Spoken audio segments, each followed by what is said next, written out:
fast lanes at airports were built for protocol.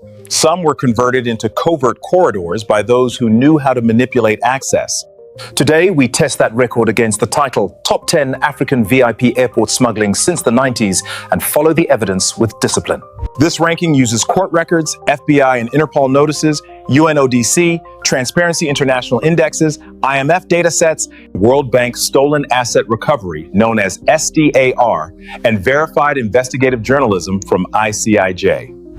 Now, for the evidence. Our expose narrator takes you through the records, crew sheet, filings, asset trails, and verified documents. Appreciate it, Dr. Komla. We open the deep files, 10 cases of VIPs moving contraband through airport fast lanes, tracked from the 1990s onward. The top 10 on the list is Eric Amorte, heroin trafficking conspiracy. Case Spotlight. A sitting member of parliament left Accra on legitimate travel. Weeks later, a United States narcotics probe linked shipments to New York. The arrest in December 2005 became a shock moment. Politics met airport freight channels. He is a Ghanaian, born in 1953. The last known jurisdiction was Accra after release. Convicted in the United States and later questioned on return by Ghanaian authorities. Snapshot, indicators, and status. The pattern showed the use of passenger travel to mask supply control. Parcels moved as craft goods. The route linked Accra to London to New York. The case carried high public sensitivity due to the office held. No protected status applied at arrest. The matter moved from suspicion to conviction. Investigative detail. Arrest followed in the United States on December 11, 2005. Federal filings described a conspiracy to distribute heroin. A judgment was issued in Brooklyn on December 12, 2007. The sentence imposed was 10 years. The filings cited multiple attempted shipments in prior years. Quantity thresholds triggered major penalties under federal narcotic statutes. Financial trace and beneficial ownership map. The flow used commercial exports of pottery as concealment. Freight handlers and consignee contacts linked to Bronx delivery points. Banking corridors appeared routine and retail. No shell company network was proven in the judgment. The value chain sat in the drug resale margin in New York. Mission recap. Arrest in December 2005. Conviction and sentence in December 2007. Released after serving a term and returned to Ghana in July 2014.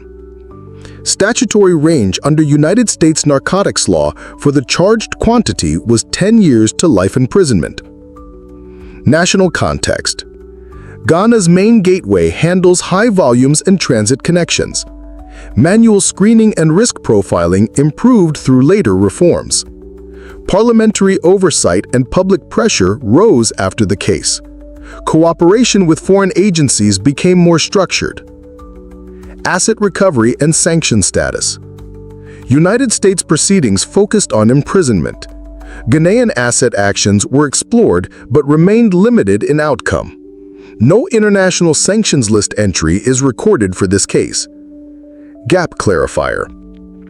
Exact movement through VIP facilities in Accra is not established in official filings. Birth year is confirmed. Some shipment dates remain general in media summaries.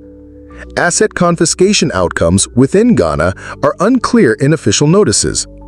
The next entry shows how a VIP door was the route itself. The top 9 on the list is Henrietta Rashwa, Zimbabwe, attempting to smuggle gold. Case Spotlight. Security staff flagged a suspicious bag on the VIP path at Robert Gabriel Mugabe International Airport. The stop on October 26, 2020 led to the recovery of gold bars. The case moved to the High Court. Conviction followed in November 2023. The sentence was followed by a fine and a suspended term. She is a Zimbabwean, born in 1968, last known jurisdiction was Harare. Convicted in the High Court of Zimbabwe. Snapshot, indicators, and status. The pattern involved the use of VIP access to bypass main checks. The destination was Dubai. The seizure total was about 6 kilograms of bullion. The case drew public interest due to institutional roles linked to mining. Investigators assessed the value at about $333,000. Investigative detail. The stop at the VIP route occurred on October 26, 2020. The court recorded the use of the VIP channel to evade standard checks. Conviction was entered on November 1, 2023. Sentencing occurred in mid-November 2023. The court imposed a fine of $5,000. An 18-month prison term was wholly suspended on conditions. The gold was ordered forfeited to the state. Financial trace and beneficial ownership map. The trace was physical bullion in hand luggage. Beneficial ownership asserted by the accused was rejected by the court. The value chain pointed to the off-take sale in the United Arab Emirates. No shell entities were formally mapped in the judgment. The enforcement action focused on seizure and forfeiture. Mission recap. Arrest at the airport in October 2020. Conviction in November 2023. Fine and suspended custodial term imposed. Forfeiture of seized gold ordered. Statutory outcomes included fines and imprisonment under national law for the smuggling of precious minerals. National context. Zimbabwe's gold sector faces leakage risk through air corridors. VIP lanes require strict control and audit trails. Airport screening protocols have since drawn policy attention. International cooperation remains central due to the Gulf market pull. Asset recovery and sanctions status. The seized gold was forfeited to the state. No external sanctions listing is recorded in this specific court outcome. Wider anti-smuggling initiatives continue under national agencies. Gap clarifier. The full text of the sentencing order is referenced in press reports. The exact statutory section cited in sentencing needs consolidation from the official gazettes. Market value figures vary across reports. The next entry shows a cocaine run that rode a VVIP door to a transcontinental flight. The top 8 on the list is Nael Amitfe, Ghana, attempting to import a Class A drug. Case spotlight. On November 10, 2014, a passenger departed Accra for London. Media and parliamentary records state the VIP lounge was used. Heathrow officers arrested on arrival. The case moved swiftly in a United Kingdom court. A custodial sentence followed in January 2015. She is a Ghanaian-born Austrian national, year of birth not confirmed in official notices here. Her last known jurisdiction was the United Kingdom under custody, then release. Convicted in the United Kingdom. Snapshot, indicators and status. The route was Accra to London. The quantity was about 12.5 kilograms of cocaine. The status exposed severe access abuse at departure. The incident triggered administrative reviews in Accra. Officials connected to VIP handling were removed from posts. Investigative detail. Arrest occurred on arrival in London on November 10, 2014. Plea and sentencing took place at Isleworth Crown Court on January 6, 2015. The sentence imposed was 8 years and 8 months. The British High Commission later confirmed continued imprisonment in public statements. Ghana's parliament recorded questions on how the VIP lounge was accessed and controlled. Financial trace and beneficial ownership map. The cargo was carried as hand luggage. No trade invoice or cargo manifest concealed the substance. Beneficial ownership of proceeds was not adjudicated in the UK sentencing remarks. The court relied on access assurance at origin. No shell entities were proven in court for this instance. Mission recap. Arrest in November 2014. Conviction and sentence in January 2015. Administrative actions followed in Ghana on staff oversight. Statutory maximum in the United Kingdom for importation of a Class A drug is life imprisonment and an unlimited fine. National context. Ghana's VIP facility faced scrutiny after the incident. Governance changes strengthened access logs and joint supervision. Cooperation with UK authorities remained steady. Risk profiling at origin and exit screening improved with time. Asset recovery and sanction status. The narcotics were seized in the United Kingdom. There were no sanctions listings tied to the individual in public sanctions databases cited here. Ghana pursued internal administrative measures rather than cross-border asset cases for this matter. Gap clarifier. The year of birth is uncertain in the open official notices at hand. Full sentencing remarks are not appended here. The specific list of Ghanaian administrative outcomes requires consolidation from official circulars. Some doors looked like protocol. They were fast lanes for crime until records caught up.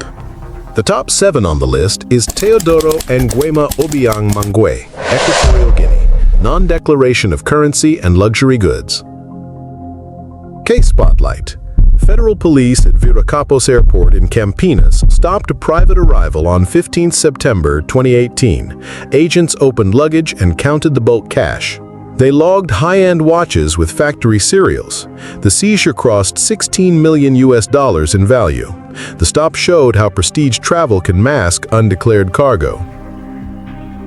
He is Ecuador-Guinean, born in 1968, last known jurisdiction Malabo, stopped and searched by Brazilian authorities during entry control. Snapshot, indicators and status. The pattern was physical wealth moved by an entourage. The assets were hand-carried. The entry was private aviation. The risk indicators were undeclared currency and luxury goods above reporting thresholds. The status moved from airport seizure to a formal inquiry. Later filings reframed the matter in criminal court. Investigative detail. The stop occurred on 15 September 2018. Officers recorded about $1.5 million in cash. They logged 20 luxury watches. Media and official briefings placed a combined value near $16 million. Prosecutors in Sao Paulo advanced proceedings in later years. Defense statements rejected criminal intent and pointed to official travel. Financial trace and beneficial ownership map. The goods were not declared to customs. The corridor was from Malabo to Sao Paulo state. Cash could be liquidated through exchange dealers. Watches could be sold through gray market channels. Beneficial ownership sat with the office holder and named aides subject to proof in court. No correspondent banking trail existed at the point of entry. Mission recap.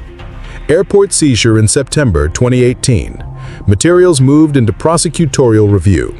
Under Brazil's contraband and customs offenses, a convicted defendant faces 2 to 5 years imprisonment for contraband and 1 to 4 years for tax evasion import, plus fines. Proceedings continued in parallel with public immunity arguments. National context. Brazil runs layered screening at major airports. Equatorial Guinea presents elevated PEP risk where office and personal wealth intersect. Private aviation compresses inspection time and increases the need for targeted searches. Asset recovery and sanction status. Assets remained under police custody pending outcomes. No multilateral sanctions listing was tied to this airport stop. Separate confiscations in Europe inform parallel risk assessments. Gap clarifier. Final judgment in Brazil is pending in open sources. The full valuation list is not published in a court annex here. Flight paperwork and itemized serials require certified access. One airport pause can turn prestige into paperwork. The top 6 on the list is Chica Eguo Udini, Nigeria, trafficking in a Class A drug. Case Spotlight. United Kingdom Border Force officers intercepted an arriving crew member at Heathrow on 25 August 2015. The scan and search escalated. Officials recovered cocaine concealed within travel items. The arrest triggered immediate liaison with Nigeria's drug enforcement agency. He is Nigerian, year of birth not stated in open notices, last known jurisdiction London at arrest. Arrested by the United Kingdom Border Force with notification to the National Drug Enforcement Agency. Snapshot, indicators, and status. This was staff-enabled smuggling. The route was Lagos to London. The concealment method used adapted bags. The value threshold was high. The status advanced to charge and remand in the United Kingdom.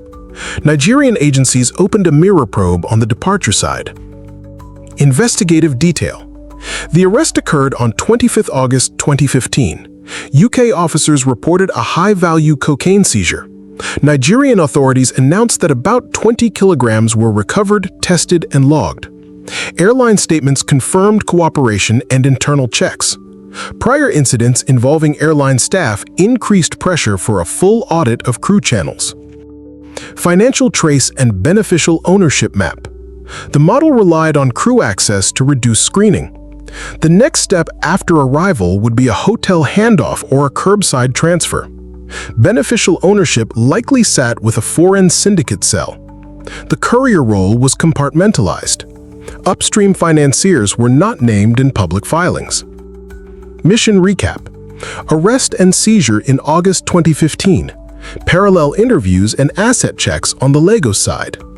Under the United Kingdom's Misuse of Drugs Act, importation of a Class A drug carries a maximum of life imprisonment and an unlimited fine if convicted. Internal airline discipline followed. National context. Murtala Muhammad International Airport is a high-volume hub. Crew lanes are a known risk vector. Joint tasking across customs, immigration, and narcotics agencies tightened after a series of interdictions. Asset recovery and sanction status. The drugs were seized for evidential storage and destruction. Proceeds and gains are subject to confiscation orders on conviction. No sanctions listing is tied to the named individual in public databases cited for this project. Gap clarifier. Some media reports quote lower weights from early counts. The certified courtroom exhibit list is not appended here. Final sentencing details were not published in the sources at hand. A uniform is a pass, it is not immunity.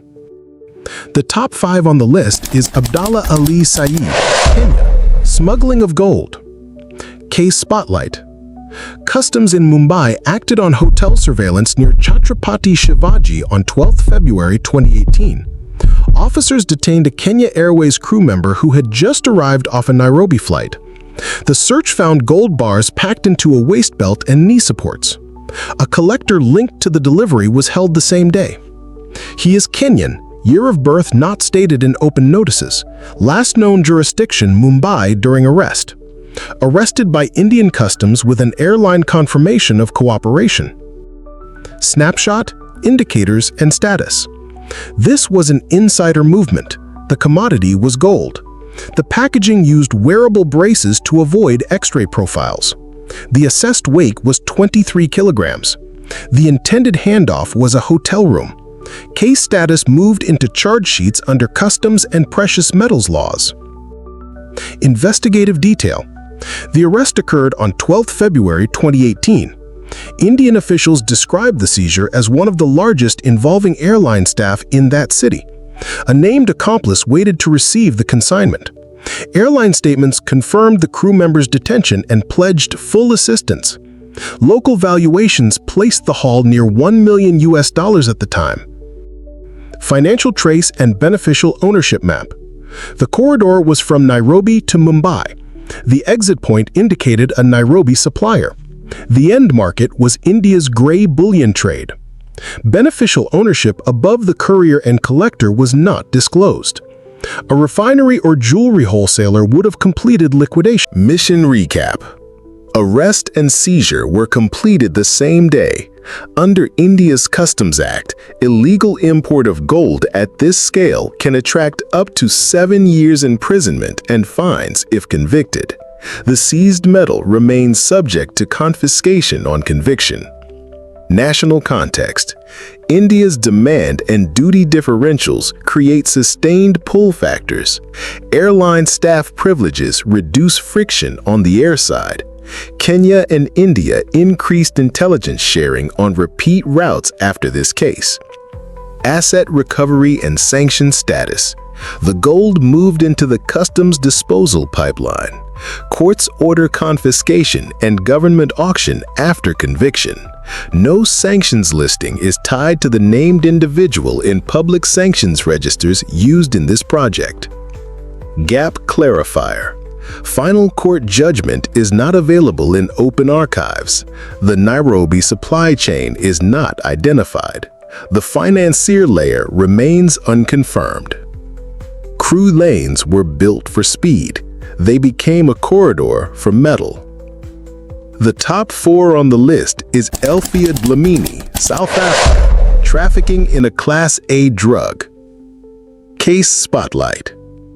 United Kingdom Border Agency officers arrested a flight attendant from Johannesburg at Heathrow on 26 June 2010. A sniffer dog alerted during crew screening. Officials recovered cocaine from her luggage. The arrest led to a custody hearing and a later sentence. She is South African, born in 1968. Last known jurisdiction was London at sentencing. Arrested and prosecuted by the United Kingdom authorities. Snapshot, indicators, and status. The pattern was crew-enabled carriage of cocaine into a European hub. The route was Johannesburg to London. The seizure weight was about 3 kilograms. Case status progressed to conviction. The court imposed a custodial term. Investigative detail. The arrest took place on 26 June 2010. The UK Border Agency reported an estimated street value of around £120,000 at the time. Sentencing followed in September 2010. The court imposed 7 years. Airline statements recorded termination and cooperation with investigators. Financial trace and beneficial ownership map. The courier role isolated the upstream network. Beneficial ownership likely lay with a foreign syndicate using crew mobility. The plan required a transfer to a city-side cell. No banking records are attached to physical drug carriage at the airport threshold. Mission recap. Arrest in June 2010, conviction and sentence in September 2010. Under the United Kingdom's Misuse of Drugs Act, trafficking in a Class A drug carries a maximum of life imprisonment and an unlimited fine if convicted. Airline disciplinary action concluded the employment link. National context. Johannesburg to London is a long-haul route with historic crew exploitation risks. Repeated interdictions led to tighter crew screening and targeted intelligence at departure and arrival. Cooperation between South African and UK authorities intensified after multiple arrests. Asset recovery and sanction status. The drugs were destroyed after evidentiary use. Confiscation orders applied to crime proceeds on conviction. No sanctions listing is tied to the named individual in public sanctions registers used in this project. Gap clarifier. Upstream financiers remain unidentified in public filings. Detailed chain of custody schedules are not included here. No public asset forfeiture beyond narcotics destruction is recorded. The badge said crew. The scanner said contraband. Surprised by the placements? The top 3 will challenge assumptions about secrecy versus records. If you track the gaps and the recoveries, you'll see why. Records matter more than rumors. The last 3 entries hinge on airport walls, scanners, and forms that turn fast lanes into seizure halls. The names are known. The corridors are documented. The lesson is simple. The top 3 on the list is Tinga, Yasha, Masani, Zimbabwe. Unlawful possession and attempted export of unwrought gold. Case spotlight. Security stopped him at OR Tambo on May 8, 2021. A whiskey box was opened. 23 pieces of unwrought gold were found. The valuation was about 11 million South African rand. Hawks moved fast. The custody chain held. He is a Zimbabwean, born in 1988, Last known jurisdiction was Johannesburg. Arrested under the Directorate for Priority Crime Investigation. Snapshot, indicators, and status. The pattern was hand-carried. The concealment was consumer packaging. The corridor pointed north to Harare and south to Johannesburg. The risk indicator was licensing. No lawful authority to hold unwrought gold was shown. The status shifted from arrest to a civil forfeiture push. The VIP aura evaporated at the scanner. Investigative detail. Arrest occurred on May 8, 2021. Bail was reported on May 10, 2021. High Court forfeiture followed on November 8, 2022. The seized metal was later valued at about 9 million South African rand in proceedings. The charge spectrum referenced the Precious Metals Act and the Customs and Excise Framework. The bag, the box, and the bars were logged. Financial trace and beneficial ownership map. The physical chain ran from Robert Gabriel Mugabe International to OR Tambo. The asset was unwrought gold. The handling path was for personal luggage. No export permit was presented. No refinery invoices were shown. No beneficial owner documentation surfaced. The corridor likely used standard check-in and hand baggage screening. The correspondent banking link is absent because the value moved as metal, not money. Mission recap. He was arrested, processed, and granted bail. The gold was held and then forfeited by order. The statutory penalty for unlawful dealing in unwrought precious metals in South Africa can reach up to 10 years in prison plus fines. The customs offenses attract additional penalties. National context. OR Tambo is a high-volume hub. Gold and cash try to slip through personal baggage. Enforcement relies on scanners, profiling, and quick interdiction. South Africa's statutes are clear on unwrought gold. Licenses matter. Asset recovery and sanction status. The gold was forfeited to the state. No sanctions are noted. No restitution scheme is recorded. The watch item is post-order disposal and valuation. Gap clarifier. Criminal trial outcomes are not fully accessible in open sources. The upstream source of the bars is not verified in a court finding. The identity of any upstream dealer is not settled in public rulings. The next name shows how a celebrity does not soften a charge. The top 2 on the list is Uch Odaputo, Nigeria. Drug trafficking of cocaine. Case spotlight. He was stopped by National Drug Law Enforcement Agency, or NDLEA, officers at Murtala Mohammed International in March 2007. He was a known actor. The search confirmed cocaine. He was prosecuted and jailed. He later spoke publicly about the sentence.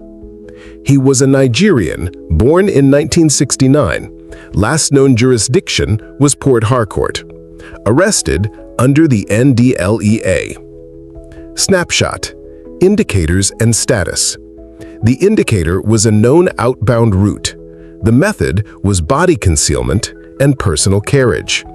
The status moved to conviction and time served. The case became a public warning in the arts community. Airport interdiction worked as designed. Investigative detail. The arrest took place in March 2007 in Lagos. NDLEA opened the file and charged him at the Federal High Court. He received a custodial term. He later stated he served 2 years and 3 weeks. The charge referenced cocaine trafficking under the NDLEA Act. The record is part of the agency's 2007 docket.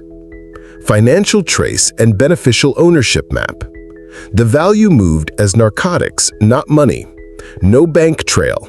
The corridor was Lagos to a foreign destination. The feed was from a local supplier. The ownership map was a courier model. No corporate shells, no correspondent banks. Mission recap. He was arrested, charged, convicted, and imprisoned. Post-release, he acknowledged the offense. Under Nigeria's NDLEA Act, trafficking in cocaine carries a maximum of life imprisonment on conviction. The statute leaves no ambiguity. National context. Murtala Mohammed International is a high-risk node for West African drug flows. Nigeria's enforcement posture has sharpened. Visible arrests at the airport reset incentives. Asset recovery and sanctions status. The narcotics were seized and destroyed under court order. There are no sanctions lists tied to his name. No proceeds recovery is recorded because the value did not move as cash. Gap clarifier. The certified judgment text is not posted in an open, free judicial repository. The exact quantity seized is inconsistently reported across the media. The court archive number is not publicly indexed. The final name tests the power of privilege against the weight of a scanner. The top one on the list is Grace Mugabe, Zimbabwe. Alleged illegal export of ivory through a VVIP channel. Case spotlight. A seizure of about 200 kilograms of ivory at Robert Gabriel Mugabe International on December 13, 2017, renewed scrutiny of export flows. In March 2018, Zimbabwean police confirmed an investigation into an alleged ring. The reporting focused on the former First Lady's influence. The airport featured in the logistics. She was the former First Lady of Zimbabwe, born in 1965. Her last known jurisdiction was Harare. Fugitive status has not been recorded. The investigation was noted by the National Police. Snapshot: indicators and status. The indicators were high-value wildlife products and diplomatic-style access. The pattern was an alleged procurement and routing through airport channels. The status is an open-ended probe on the public record. No court conviction has been reported for her. The airport seizure stands on the record. Investigative detail. The airport seizure on December 13, 2017 is documented. Zimbabwean authorities then announced on March 24, 2018, an investigation into an alleged ivory smuggling ring connected to her influence. Public reports describe destinations that included the United Arab Emirates, China, and the United States. The phrasing is alleged and must remain so until a court rules. Financial trace and beneficial ownership map. The commodity was ivory. The alleged sourcing referenced poached tusks and diverted stock. Concealment likely used freight and diplomatic-style handling. The airport route relied on VIP clearance. The revenue model was a cash settlement outside the formal banking system. Beneficial ownership of the ivory lots is unclear in public filings. Mission recap. Police stated a probe. Interrogations reportedly occurred. No indictment of her has been published. Under Zimbabwe's Parks and Wildlife Act, illegal possession or export of ivory can attract up to 10 years in prison on conviction, with mandatory minimum terms in many cases. The statute is strict. National context. Zimbabwe is a source state for ivory. Robert Gabriel Mugabe International is the core air corridor. Enforcement depends on transparent permits, serialized stock, and visible oversight of VVIP flows. Asset recovery and sanctions status. The December 2017 airport seizure is recorded. There is no return of ivory to a lawful chain noted in open sources. She is not listed on UN sanctions over wildlife. The case remains a deterrent signal. Gap clarifier. No charge sheet naming her has been filed in a public court database. The full investigative docket is not open. Allegations rely on official statements and credible reporting, not on a conviction. One airport scanner can end a long run. Airports remember, scanners do not negotiate. These cases prove that fast lanes end in seizures, courtrooms, and forfeitures. Deterrence works when the public sees the records. Transparency protects the next traveler and the next officer on duty. If this ranking helped you understand the routes and the risks, tap like now. Subscribe to get the next investigation the moment it drops. Share this if you want stricter checks where it matters most. Now a hard nudge. Add one sharp line in the comments. Name the single airport you believe needs the next surprise audit, and give your reason in 10 words or fewer. We will pin the most forensic answer.